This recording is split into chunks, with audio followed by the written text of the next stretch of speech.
цаана уу энэ удаагийнхын зөвлөмжөөр та бүхэнд хэрхэн өөрийгөө таних мэдвэ гэдэг зөвлөмжийг хүргэлье. Та дараах энгийн 3 асуултыг асууснаар өөрийгөө тодорхой хэмжээнд таних мэдэх боломжтой. Нэгдүгээрт нь та юуг хамгийн сайн хийж чаддаг вэ гэдэг асуултыг асуугаарай. Энэ асуулт нь таныг давуу талаа тодорхойлоход тусална.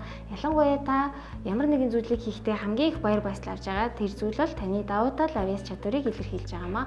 Үүний дараа та өөрийнхөө ямар талыг зас сайжруулах вэ гэдгийг ёстой вэ гэдэг асуултыг асуугаарай. Энэ асуулт нь таны сул талыг тодорхойлох асуулт юм. Хамгийн сүүлд нь та өөрийгөө 5 жилийн дараа юунд хүрсэн байх вэ? Тэр хүрсэх зорилгодоо хүрсэн төлөвлөгөө гаргасан уу гэдгийг асуугаарай. Энэ 3 асуултыг асууснаар та өөрийнхөө авьяас чадвар, давуу тал, өөрийгөө таних мэдэх боломжтой болно. Та бүхэнд амжилт хүсье.